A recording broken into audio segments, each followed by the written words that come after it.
Buenas tardes a todos.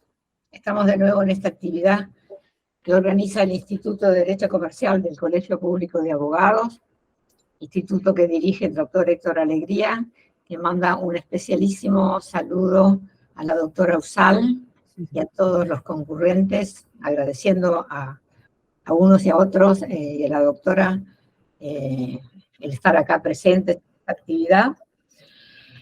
Y les quería, bueno, voy a anunciar algo, pero al final cuando esté llegando más gente.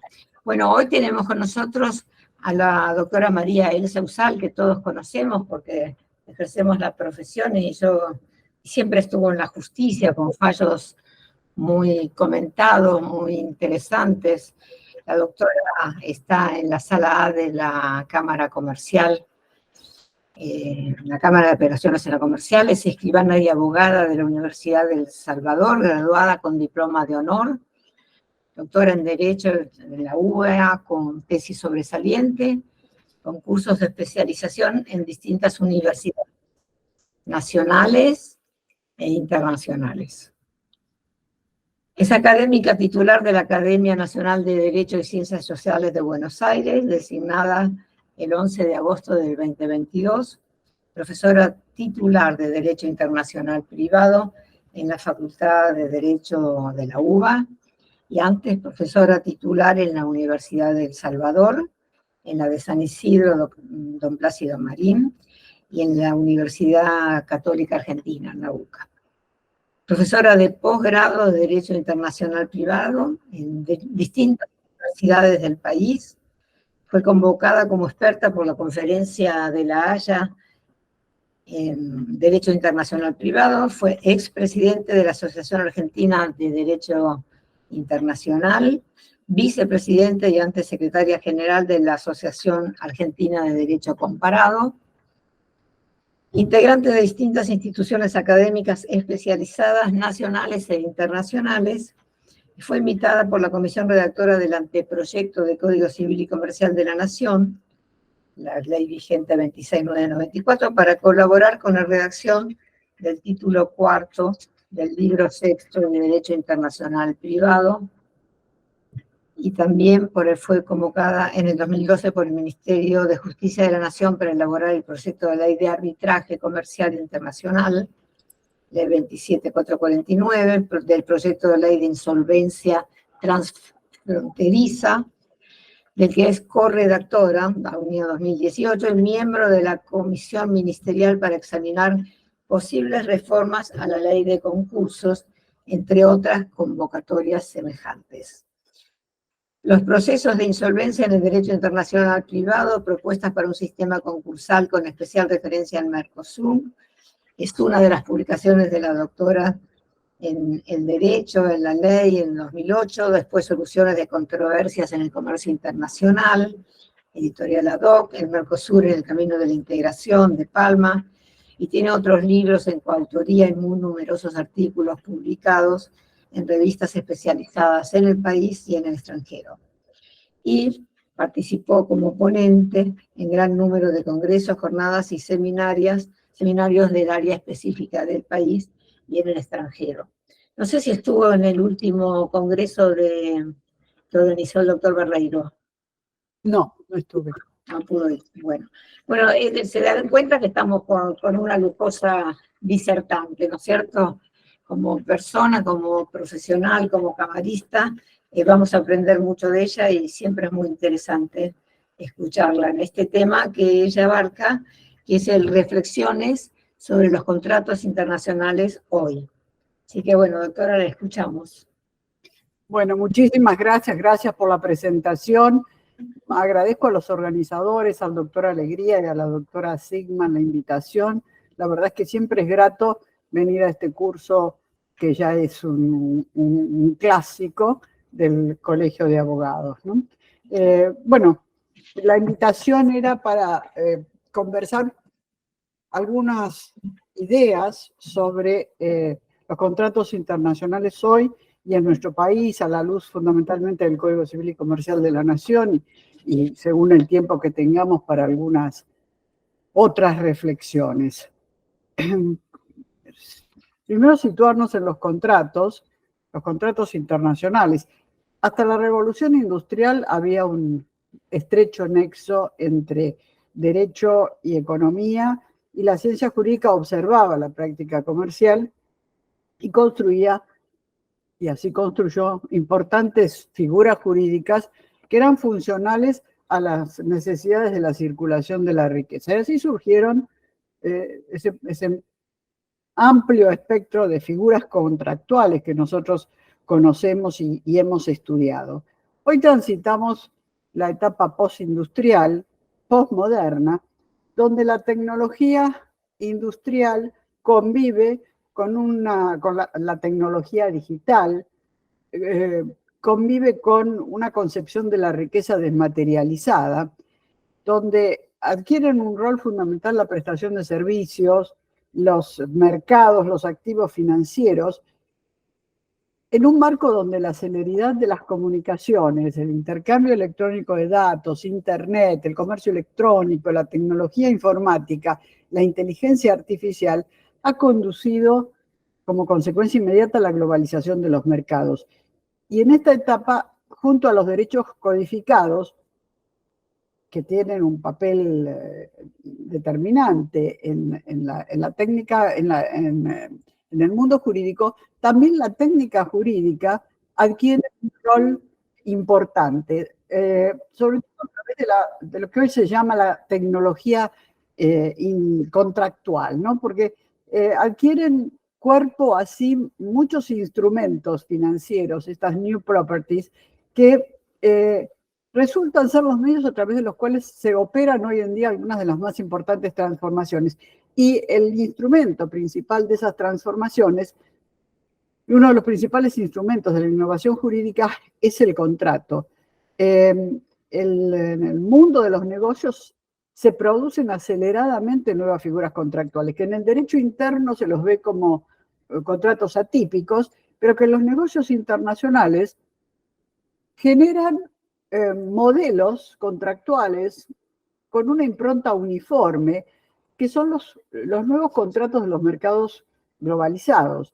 Las convenciones internacionales, la Convención de Viena sobre compraventa internacional de mercaderías, buscan la uniformidad del derecho con un alcance limitado, abarcan ciertos temas en particular, mientras que los grupos societarios se organizan, las sociedades multinacionales fijan políticas contractuales y sus políticas societarias a través de integraciones contractuales. Hoy en día los verdaderos protagonistas de la economía, más que los estados, y los protagonistas de la globalización, son las empresas multinacionales, en buena parte. Pues los estados operan sobre un trozo de mercado, mientras que las empresas multinacionales, con sus ramificaciones y a través de esa ingeniería contractual de la que hablamos, controlan el mercado a una escala mucho mayor y, cuando no, en su totalidad, ¿no? De allí que los mismos estados busquen asociarse a través de organizaciones internacionales como puede ser la OMC, para dictar reglas aplicables a estos mercados globales. Y en esta evolución contractual van apareciendo ciertos principios que manejan la regulación a nivel internacional en el derecho comparado. Junto a la autonomía de la voluntad, que es el eje del contrato en el derecho privado, aparecen límites a esa autonomía que surgen desde las órbitas de las jurisdicciones nacionales en las cuales se resuelven los conflictos a nivel internacional. Cuando no es el propio contrato el que muchas veces asume un rol regulador que generalmente le cabe a la ley, y se fijan regulaciones, por ejemplo, autorregulaciones en bolsas y mercados, o autorregulaciones para evitar prácticas desleales o límites a las condiciones de competencia desleal. Y a veces hasta las los propios contratos se adelantan a los poderes públicos para tutelar ciertos intereses generales. Incluso las reglas de co-governance, por ejemplo, los propios sociedades crean sus mecanismos de autoprotección. Y en esta aldea global, que sea la globalización, el mundo de los negocios aparece regido por normas que surgen espontáneamente de la práctica del comercio internacional.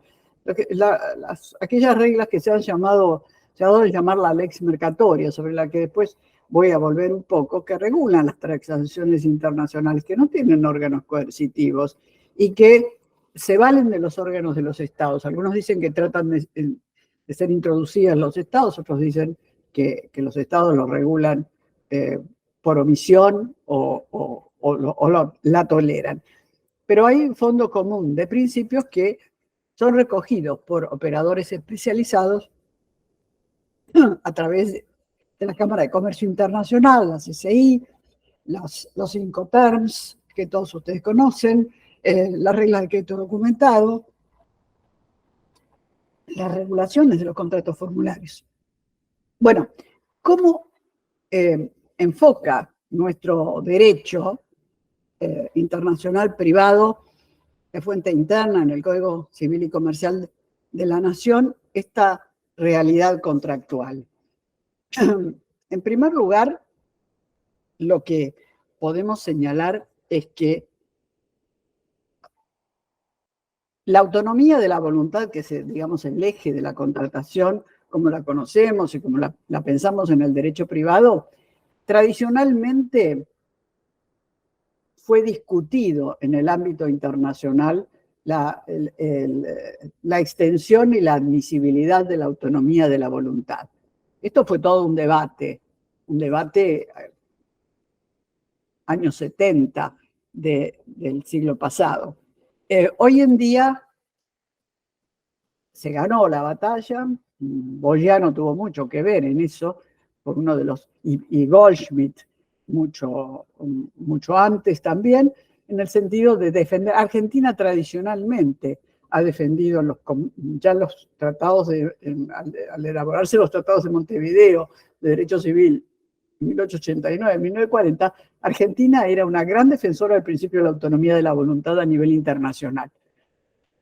Manuel Obarrio defendía la posición de la autonomía y los uruguayos en posición contraria, Vargas Guillemet, defendían la postura contraria. O sea que el tema fue muy debatido en el Río de la Plata.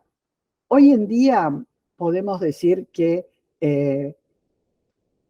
no solo en Argentina, en el mundo está generalmente aceptado el principio de la autonomía de la voluntad en la contratación internacional. Y cuando hablamos de autonomía de la voluntad, obviamente no nos referimos a una autonomía de la voluntad en sentido universal. El contrato internacional regido por la voluntad de las partes no puede pensarse prescindiendo del derecho positivo, de la realidad social o de la referencia a algún sistema legal determinado. Solo grandes contratos internacionales con cláusulas de internacionalización que se refieren a los principios del comercio internacional y que se asocian con cláusulas arbitrales pueden llegar a sustraerse si las partes aceptan el laudo arbitral del control o de la interferencia de alguna jurisdicción estatal. Pero a poco que el sinalagma contractual se socialice, empiece a funcionar y aparezca algún conflicto, aparece la necesidad del contrato internacional de referenciarse con alguna jurisdicción coactiva, alguna jurisdicción internacional de carácter judicial o de carácter administrativo. Entonces, van a surgir límites a esa autonomía de la voluntad. Cuando hablamos de autonomía de la voluntad en la contratación internacional, lo hacemos en dos planos. Se habla de autonomía conflictual y autonomía material. La autonomía conflictual está pensada como, dentro del derecho internacional privado, como las partes obrando como legislador para determinar el derecho aplicable a su contrato. Las partes pueden elegir el derecho aplicable a su contrato elaborando una cláusula que constituye una norma de conflicto individual. Eligen el derecho por el que van a resolver sus eventuales conflictos en aquellos que no está previsto expresamente en el contrato. Entonces, las normas de conflicto previstas por el legislador para la contratación internacional resultan excluidas por estas convenciones, esta norma de conflicto creada por las propias partes en el contrato, mediante la cual eligen el derecho aplicable. Si esto era debatido, la admisibilidad de la autonomía en este sentido, la duda se disipa con la sanción del Código Civil y Comercial de la Nación, porque el primer párrafo del artículo 2651 expresamente dice que los contratos se rigen por el derecho elegido por las partes, y el ámbito de aplicación de esta regla es el ámbito de validez material, sustancial del contrato. El contrato se rige por el derecho elegido por las partes en cuanto a su validez intrínseca, naturaleza, efectos, derechos y obligaciones. La norma señala además que la elección tiene que ser hecha de manera cierta, clara y evidente, no necesariamente por escrito, porque la elección puede surgir de circunstancias, de hecho del caso, de términos del contrato, e incluso puede modificarse la elección al correr del tiempo, puede cambiarse una elección ya hecha, puede elegirse un derecho cuando no se lo había elegido, a través de lo que se suele denominar pacto de lege iutenda o pacto procesal de disponibilidad del derecho aplicable. Las partes en un contrato donde se haya elegido un derecho aplicable eventualmente podrían plantear una demanda ante un tribunal estatal en caso de conflicto y proponer resolver el caso por el derecho del país. Elegido el derecho italiano para resolver nuestro conflicto, demandamos invocando las reglas del derecho argentino. Y si la contraparte acepta esa propuesta y contesta la demanda de acuerdo al derecho argentino sin reclamar la aplicación del derecho elegido, pues habrá un pacto procesal tácito de disponibilidad del derecho aplicable, un pacto de lege iutenda. O sea que el derecho puede cambiarse. Además, también está reconocido en el Código Civil y Comercial que puede elegirse varios derechos aplicables a un mismo contrato, a distintos aspectos de él. Por ejemplo, un derecho para la validez y un derecho para las obligaciones. Esto es lo que se dice que es una de las manifestaciones más sofisticadas de la autonomía de la voluntad, de lo que en doctrina se conoce como el depeçage. Puede ser derechos aplicables a distintos aspectos del contrato, objetivamente hablando, eso es lo que se suele llamar la grande couture, o bien distintos derechos para distintos sujetos del contrato, para sujetos de determinadas características, o para comprador y para vendedor, para cada una de las partes regir las obligaciones por el derecho de su propio domicilio, como decía el artículo 1214 del Código Civil y Comercial de la Nación, por ejemplo, que preveía un supuesto de depeçage. O sea que la perspectiva de elección del derecho aplicable es una perspectiva amplia. Tampoco se le exige a esa elección del derecho que necesariamente tenga que guardar una relación con el fondo del asunto, o sea, con el fondo de la relación negocial. De hecho, las partes cuando eligen un derecho aplicable a su contrato no lo hacen al azar, no están constreñidas a una determinada elección, ninguna exigencia en este sentido surge del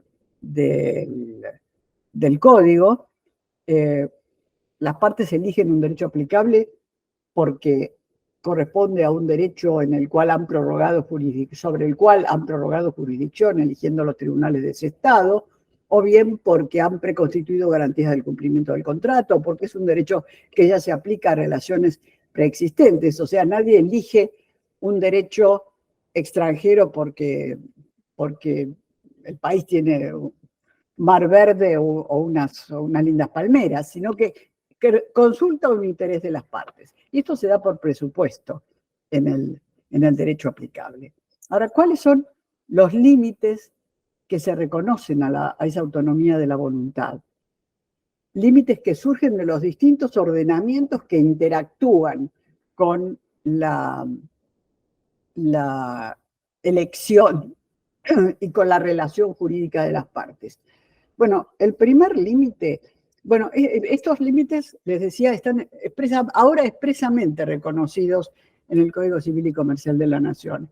Antes estaban recogidos y elaborados por la doctrina.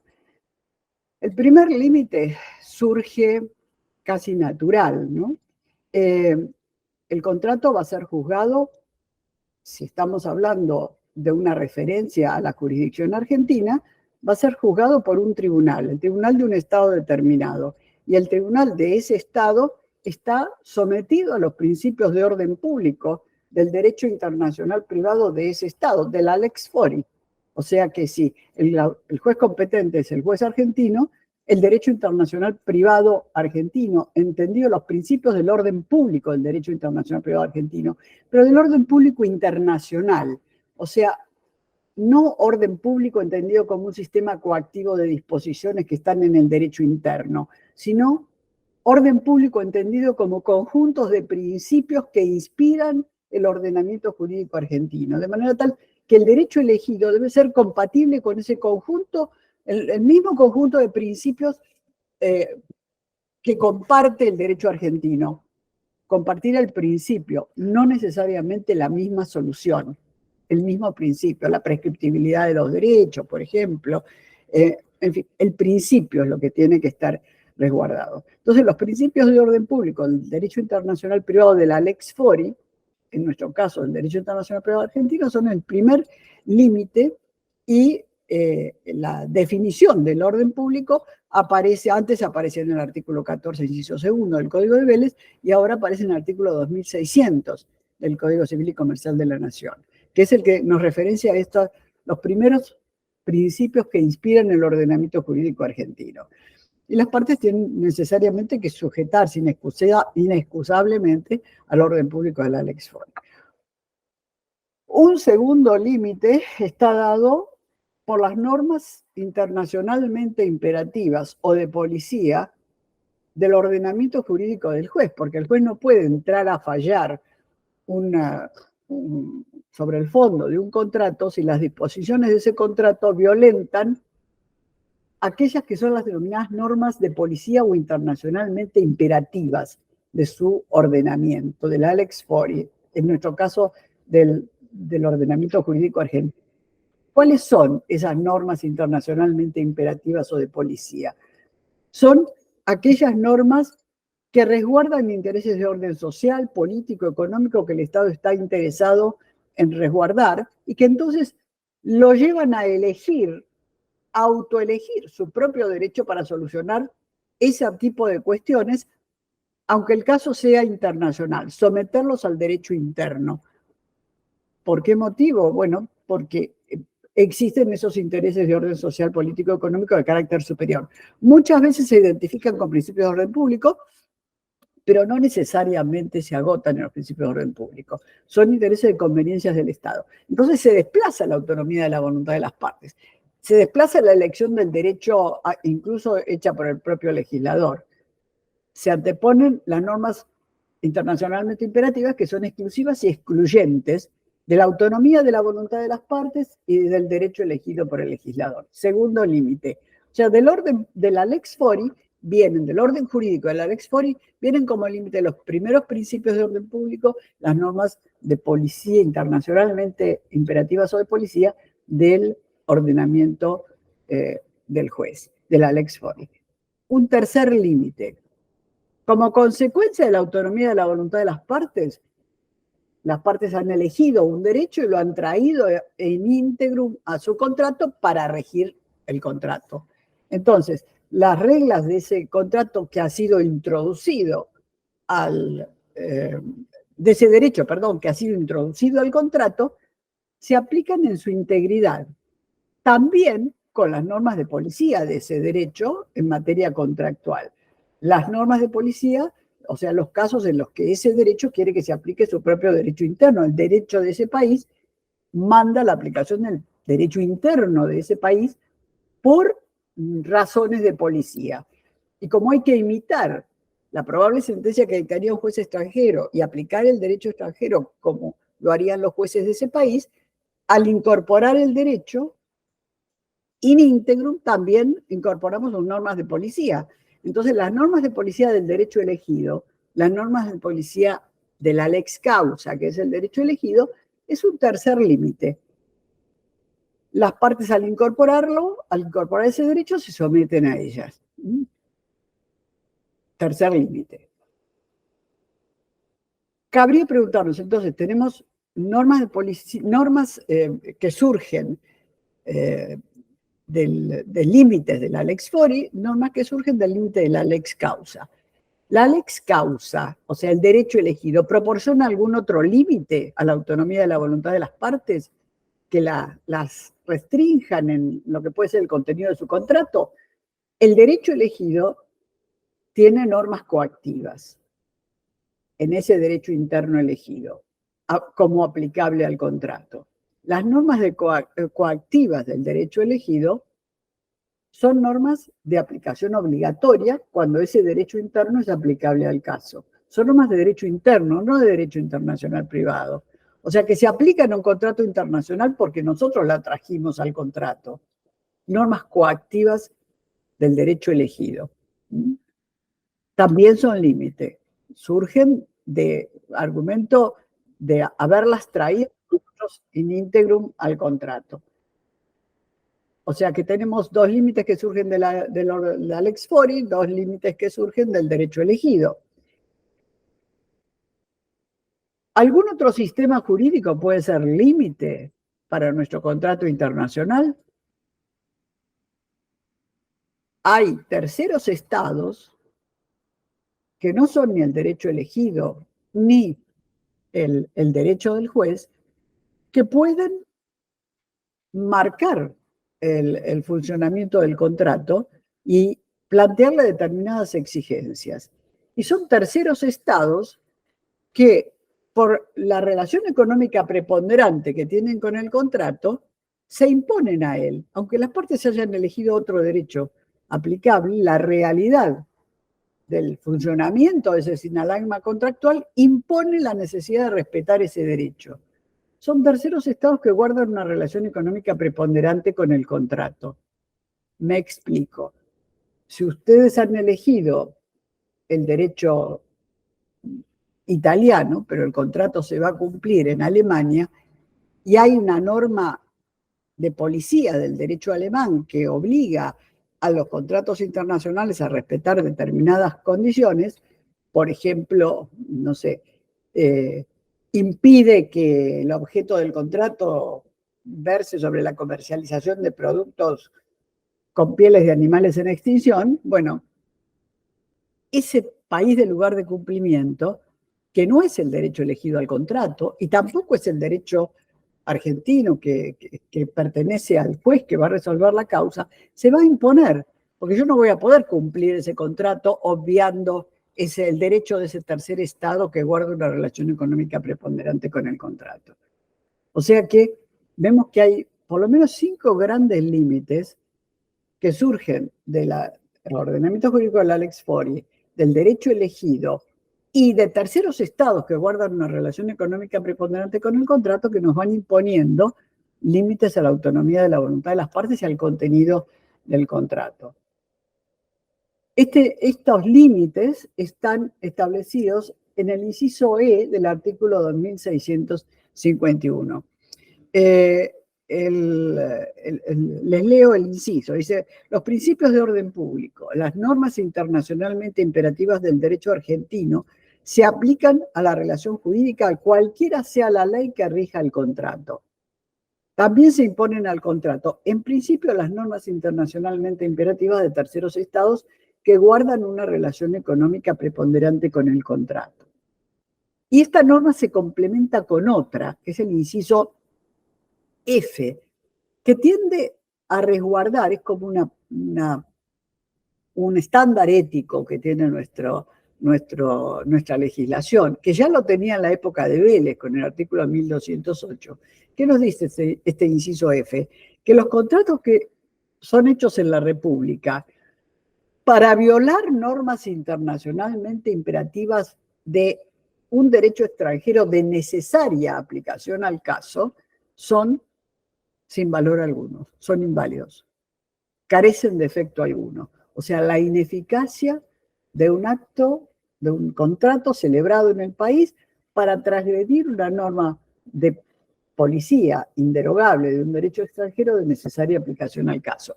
La norma tiene que ser inderogable, porque si fuera una norma derogable, no se estaría disponible para la autonomía de la voluntad de las partes. Entonces se trata de normas de policía, de un derecho de necesaria aplicación al caso. Nuevamente, ¿no? Un tercer estado que tiene una relación económica preponderante, que es de necesaria aplicación al caso. Y nuestro propio código lo sanciona con la invalidez si se verifica esta intención de defraudar el derecho extranjero. Junto a estas reglas de la autonomía de la voluntad, tenemos la autonomía de la voluntad material, que también está expresamente reconocida en el artículo 2651. Este artículo, en el inciso C, nos dice que las partes pueden establecer de común acuerdo el contenido material de sus contratos. Incluso, o sea, dar el contenido de fondo del contrato. Las cláusulas prescriptivas del contenido de fondo del contrato. Así como pueden elegir el derecho aplicable, ahora diseñan sus derechos, sus obligaciones y sus condiciones. Ahora, esa autonomía material, si ustedes reflexionan en los límites que le hemos reconocido a la autonomía conflictual, está sujeta a los mismos límites, en principio.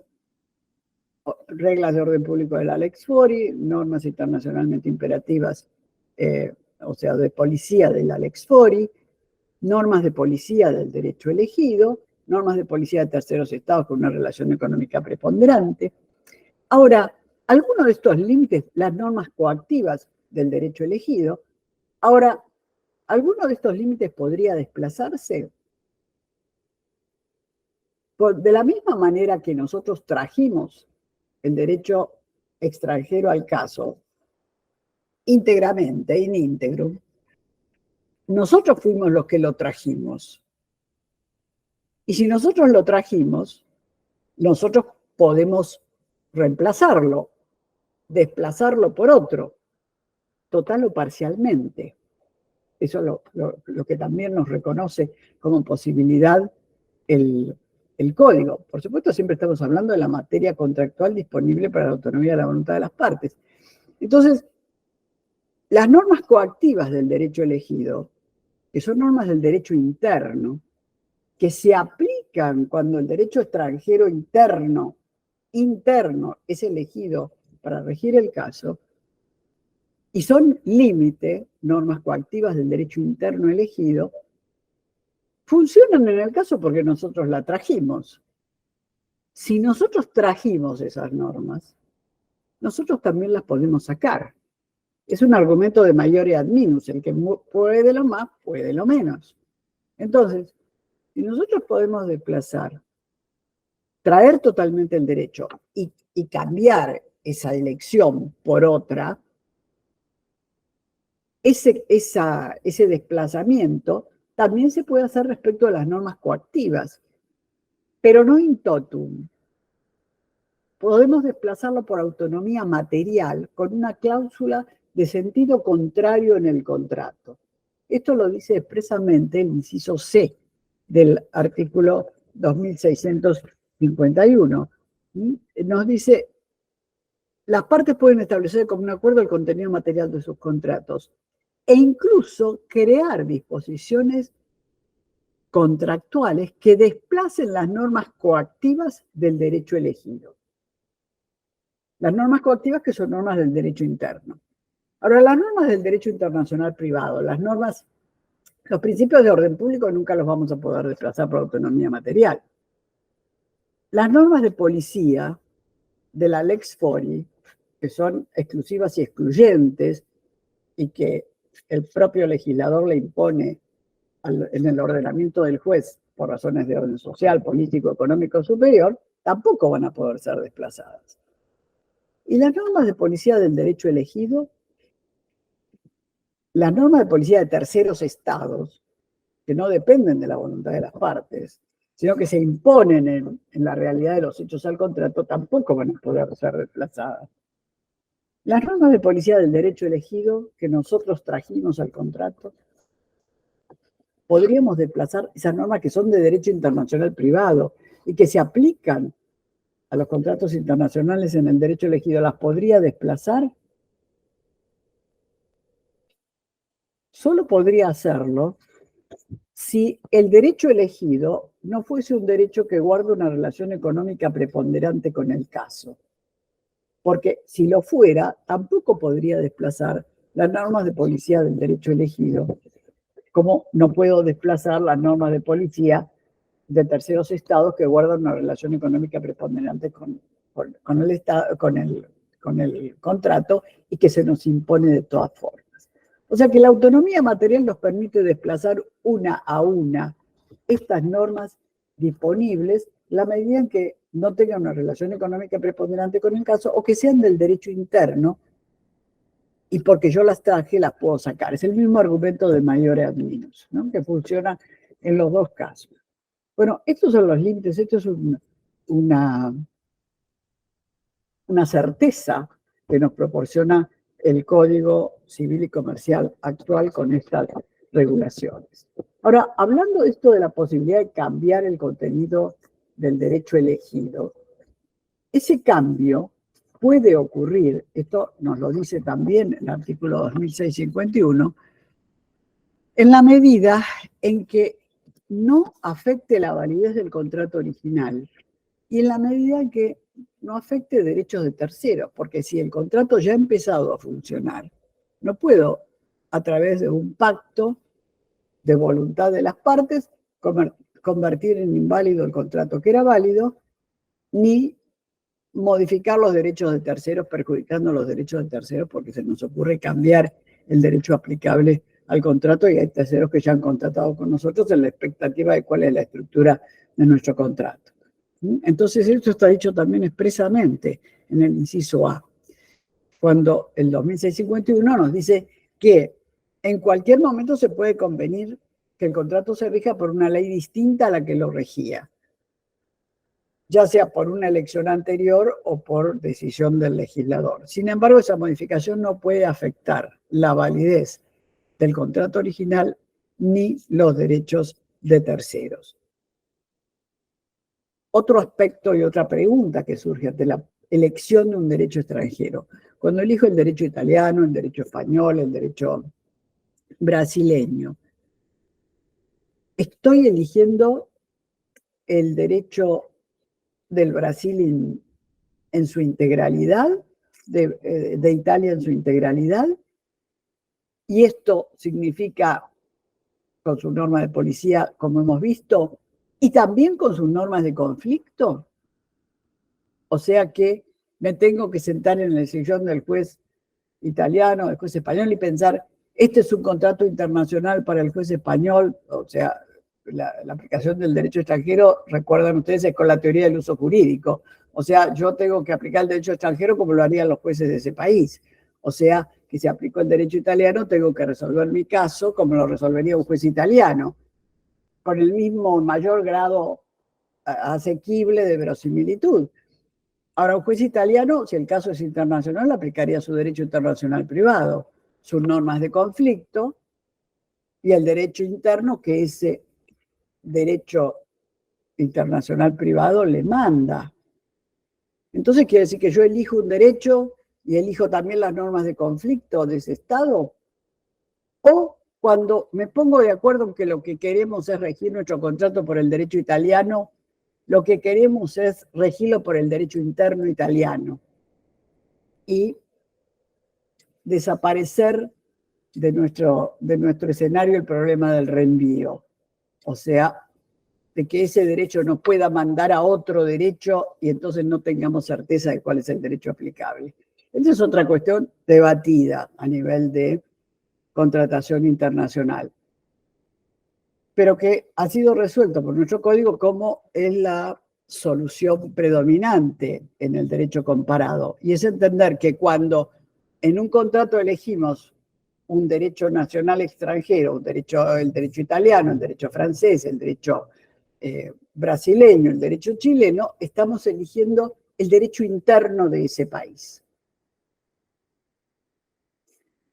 No nos estamos refiriendo a sus reglas de conflicto de leyes, a sus normas de conflicto, a sus normas de derecho internacional privado, salvo que expresamente digamos lo contrario. Esto también lo dice expresamente el Código. En muchos tratados de derecho aplicable hay disposiciones semejantes a estas a nivel internacional, ¿no? Dice el inciso B del 2651, elegida la aplicación de un derecho nacional, se debe interpretar elegido el derecho interno de ese país, con exclusión de sus normas sobre conflicto de leyes, excepto pacto en contrario. O sea, para ir desbrozando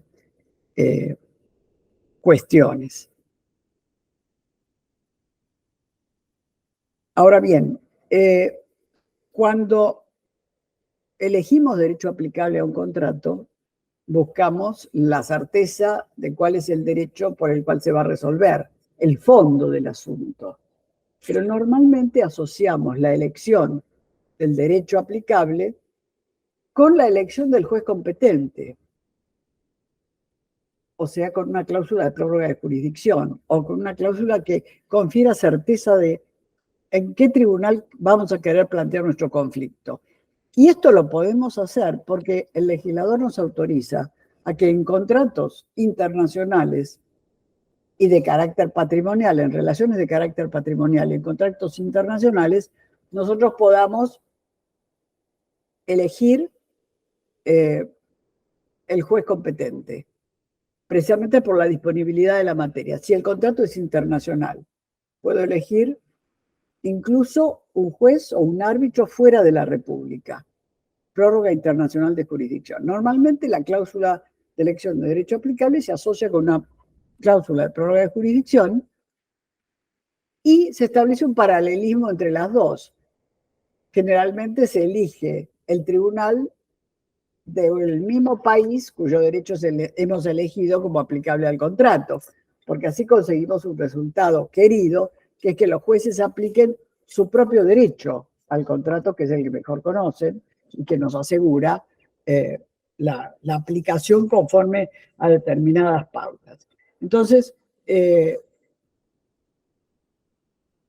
elegir el derecho y elegir el tribunal nos da esa certeza en cuanto a la solución de fondo y al tribunal elegido.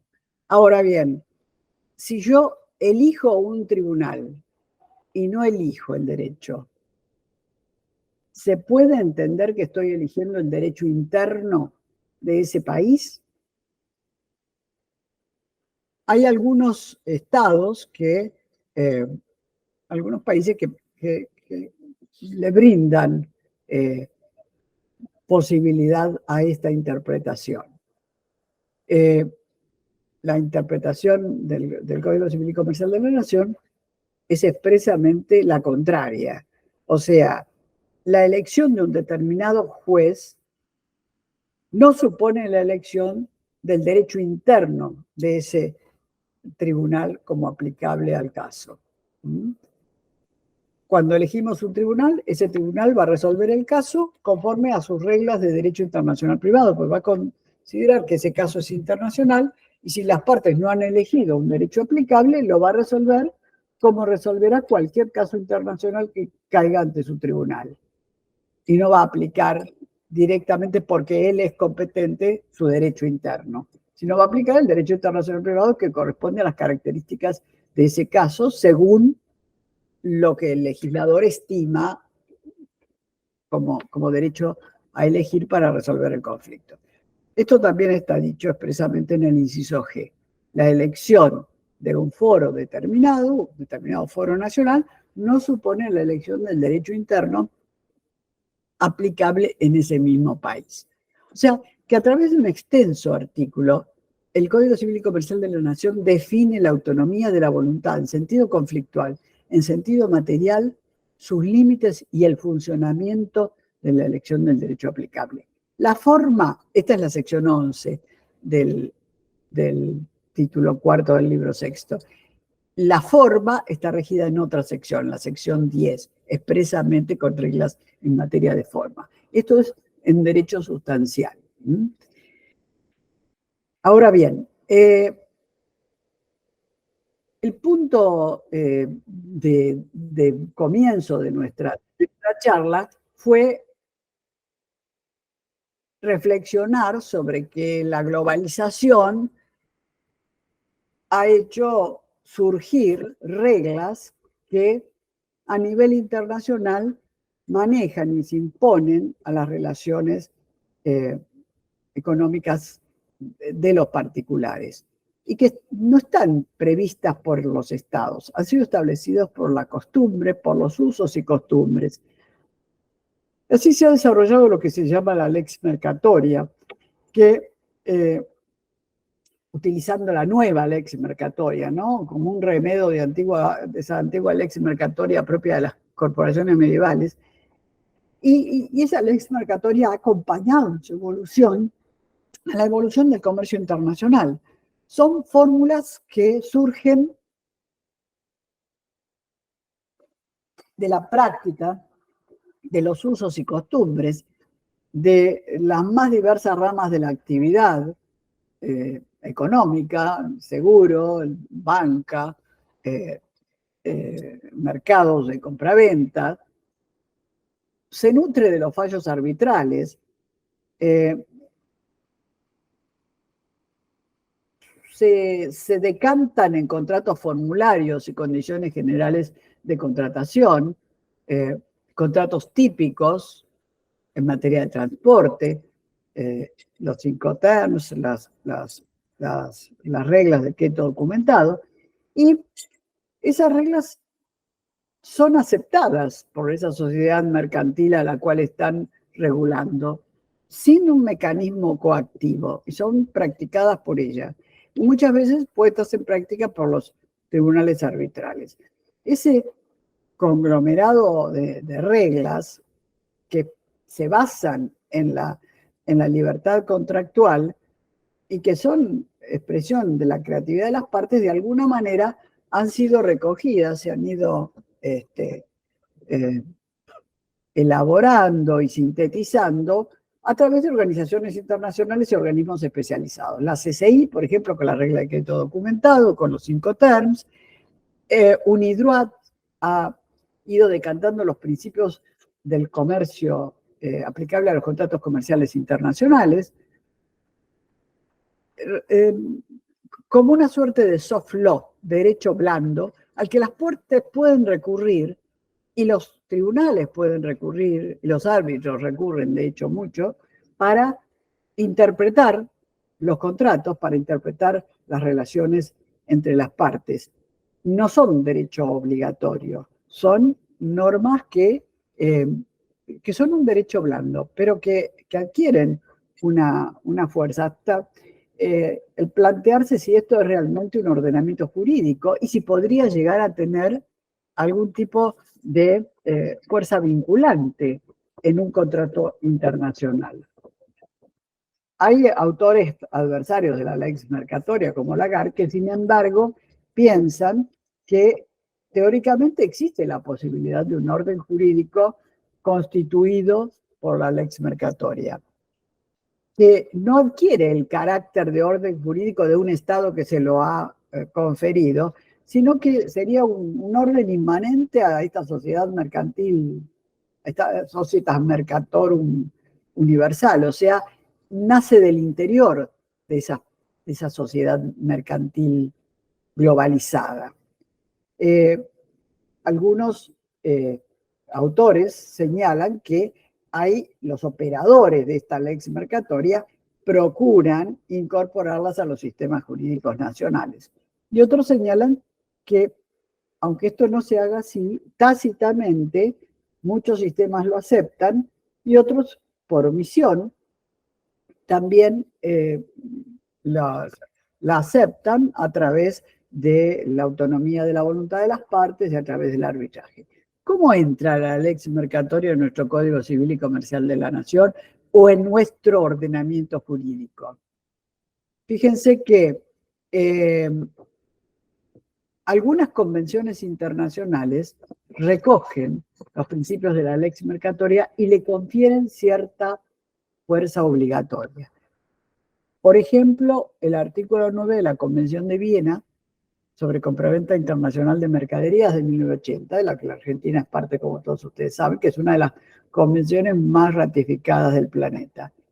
Y dice que las partes que quedan obligadas por cualquier uso que hayan convenido, por cualquier práctica que hayan establecido entre ellas, salvo pacto en contrario, las partes que se considera que tácitamente han considerado aplicable a su contrato un uso del que tenían o deberían haber tenido conocimiento, que es un uso propio del comercio internacional, que debe ser ampliamente, si en la medida en que este sea ampliamente conocido y que sea regularmente observado por las partes del mismo tipo de contratos. Bueno, esto obviamente va a ser una materia de prueba, pero esa fuerza vinculante surge en la Convención de Viena.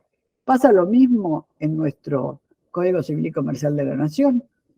Bueno, cuando proyectamos el Código Civil y Comercial, se había pensado una fórmula parecida, o sea, entender que las partes estaban obligadas por los usos cuando debieron entenderse obligados a ellos o cuando tenían o debían haber tenido conocimiento. La fórmula que finalmente quedó fue una fórmula más estricta y dice expresamente que los usos y prácticas del generalmente aceptados, los principios del comercio internacional, los principios de UNIDROIT, por ejemplo, las costumbres, resultan aplicables cuando las partes los han incorporado al contrato. O sea, tienen que haber sido incorporadas por las partes al contrato. Primera hipótesis que preveía la Convención de Viena. Pero no cuando debieron haberse entendido obligados por ella o debieron haberlos conocido. O sea, las partes tienen que haberlo incorporado por autonomía material. De esa manera entra la lex mercatoria en nuestros códigos por decisión de las propias partes. Ahora, los usos y costumbres también pueden resultar de aplicación cuando la ley se refiere a ellos. La Convención de Viena se refiere a ellos. ¿En algún momento nuestro Código Civil y Comercial se refiere a ellos? ¿A los usos? ¿A las leyes y usos? Bueno, hasta acá es como está regulado nuestra autonomía conflictual y autonomía material. La autonomía material lleva de la mano la lex mercatoria, como vemos. Hay un aspecto que está excluido de esta autonomía de la voluntad de las partes, en materia patrimonial y disponible, que son las relaciones de consumo. La relación de consumo es el punto de inflexión de la autonomía de la voluntad. Entonces, expresamente, se cierra el artículo 2651 diciendo que el artículo no se aplica a las relaciones de consumo. Hay un capítulo especial, una sección, la sección 12, sobre contrato de consumo. El único tipo de contrato que está regulado en el Código Civil y Comercial de la Nación. El resto se mueve con este plexo general de normas en materia de contratos. Ahora, ¿qué pasa cuando las partes no han elegido el derecho aplicable. O sea, no han ejercido la autonomía de la voluntad para establecer el derecho aplicable en la autonomía conflictual o para establecer las condiciones de fondo de su contrato exhaustivamente mediante autonomía material. Bueno, en este caso entran a regir las normas del derecho subsidiariamente previstos por el legislador.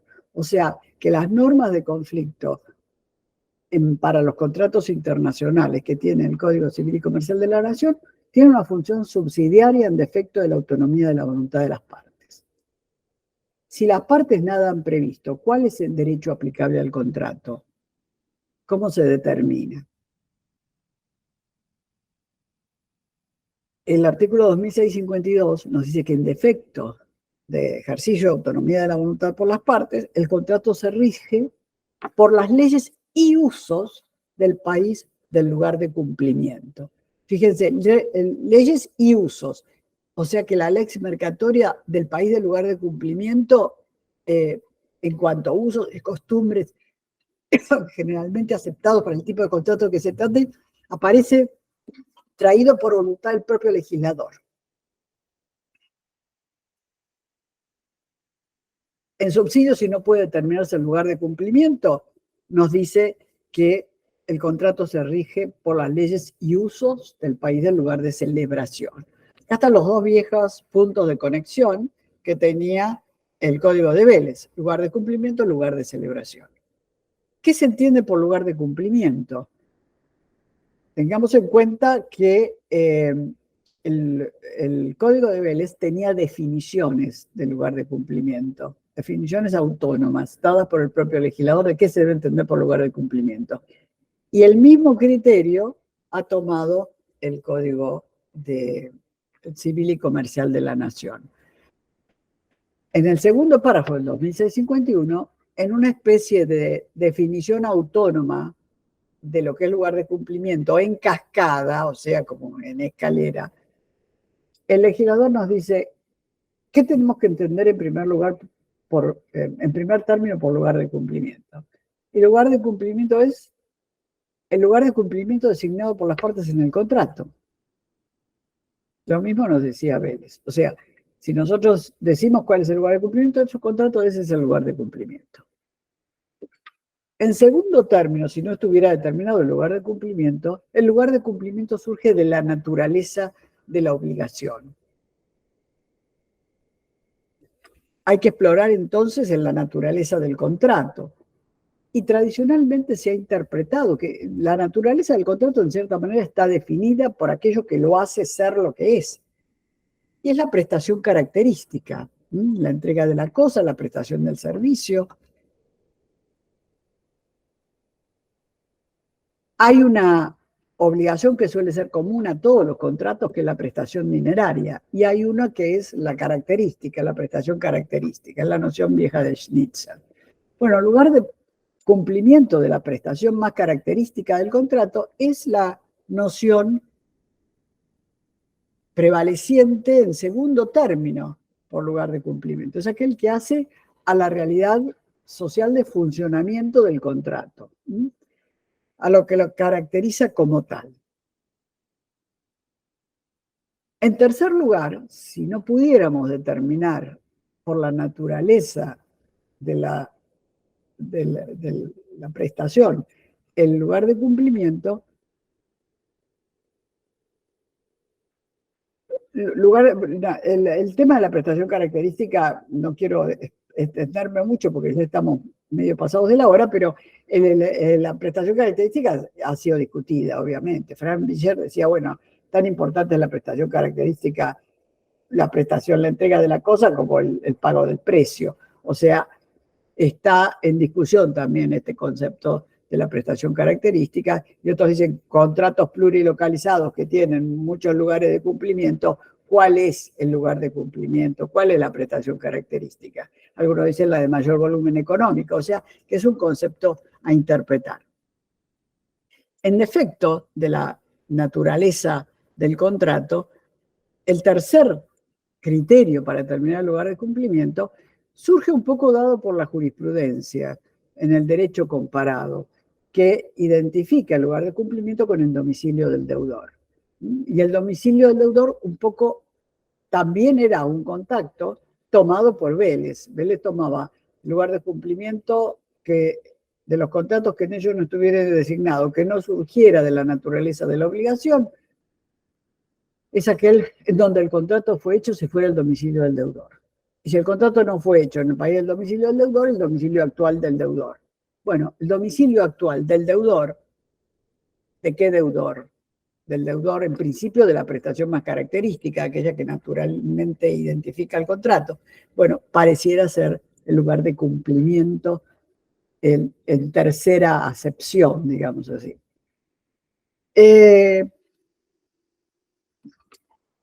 Entonces, lugar de subsidiariamente aplicable, leyes y usos del país del lugar de cumplimiento. En su defecto, si no lo puedo determinar, leyes y usos del país de la ley del lugar de celebración. ¿Qué pasa si es un contrato entre ausentes que no tiene determinado lugar de cumplimiento? ¿Cuál es el lugar de celebración? Esto también está disipado en la última línea del artículo 2652, que nos dice que la perfección del contrato entre ausentes se rige por la ley del lugar donde partió la oferta aceptada. Fíjense que el contrato entre ausentes no estaba regulado claramente en el Código de Vélez. Decía que los efectos del contrato se regían respecto de cada una de las partes, las obligaciones de cada una de las partes por las leyes de sus respectivos domicilios. Bueno, acá el legislador del Código Civil y Comercial mira los tratados de Montevideo, de 1889 y 1940, que enfocan el contrato entre ausentes, buscan su perfeccionamiento y fijan, así abstractamente, un lugar de celebración. Y se conviene que sea el lugar de donde partió la oferta aceptada. Si ese es el lugar de perfeccionamiento del contrato, es su lugar de celebración, y si no hay un lugar determinado de cumplimiento, ese será el derecho aplicable al contrato. Y para cerrar esta regulación de la contratación internacional, autonomía de la voluntad, reglas de derecho subsidiariamente aplicables, en el artículo 2653 se prevé una cláusula escapatoria, una cláusula de excepción, para resolver aquellos casos que aparecen rebeldes al encuadramiento o a la caracterización del lugar de cumplimiento, que no han sido objeto de una regulación por las partes, porque si las partes han elegido el derecho aplicable al contrato, el juzgador no podría apartarse de la elección de las partes. O sea que las cláusulas de excepción funcionan cuando las partes no han elegido derecho aplicable. Si no han elegido derecho aplicable, funciona el subsidiariamente elegido. No se pueden determinar con claridad estos contactos. O el derecho que nos arroja esta exploración del derecho aplicable nos lleva a un derecho que está alejado de la relación de proximidad con la naturaleza del contrato, con el funcionamiento concreto del contrato. Entonces, se admite de modo excepcional que a pedido de parte, de modo excepcional, tomando en cuenta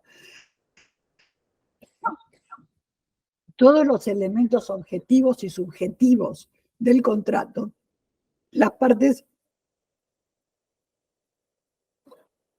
puedan pedir al juez la aplicación de un derecho distinto al previsto por el legislador. A veces puede ser el derecho común de las partes, por ejemplo, el domicilio común de las partes. En algunos casos está previsto incluso expresamente.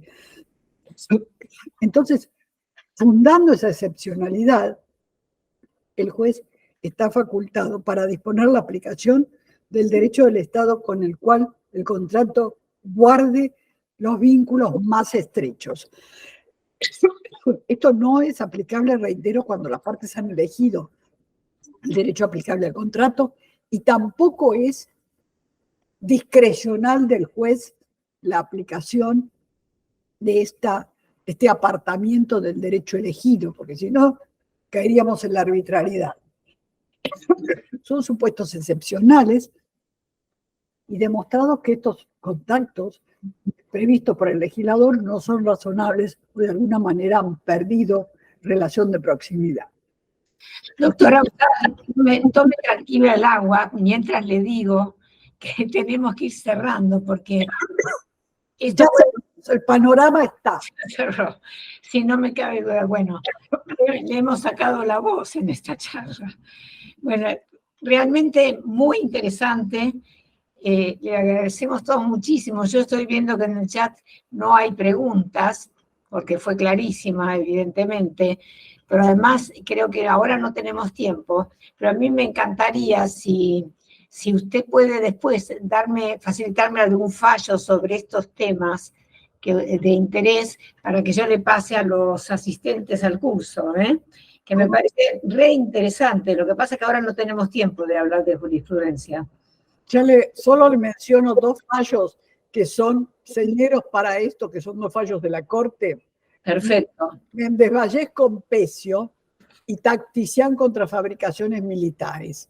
En Méndez Vallés con Pecio la Corte sienta muy claras las reglas de la autonomía de la voluntad conflictual y los límites que hemos descrito. Y en Tacticián contra fabricaciones militares plantea muy claro la preeminencia de la autonomía material de la voluntad de las partes. Perfecto. O sea, estos dos fallos fueron inspiradores de las soluciones del Código Civil y Comercial de la Nación. Después hay muchos otros fallos que se refieren a la autonomía, pero esos dos son como medulares en la comprensión de toda esta problemática, ¿no? Bueno, fantástico. Le agradecemos muchísimo a la doctora Usal, a todos los asistentes, y seguiremos enriqueciéndonos con todo lo que nos dicen los disertantes, que son todos de lujo, la verdad que son maravillosos. Lo que sí, el doctor Chomer, que tenía que venir el 15, me avisó que tenía un inconveniente, entonces vamos a ver si puedo arreglar con él otra fecha posterior, pero el 15 no vamos a tener disertaciones, o sea que salteamos esa fecha, se lo quería avisar a los asistentes, igual les mandaremos una comunicación. Doctora María Elsa Usal, le agradezco de corazón que otra vez esté con nosotros, que viene estando desde que empezamos los cursos. Bueno, es un honor para mí, les agradezco mucho la invitación. Bueno, le aplaudimos, un abrazo, la verdad, fantástico. Muchas gracias. Muchísimas gracias y a todos, nos vemos el día 22, ¿no? Sí, el 22. Ya vamos a saber quién va a ser nuestro presidente, parece. Así que nos vemos el 22. Bueno, muchas gracias. Buenas tardes, adiós y un millón de gracias a la doctora Usal.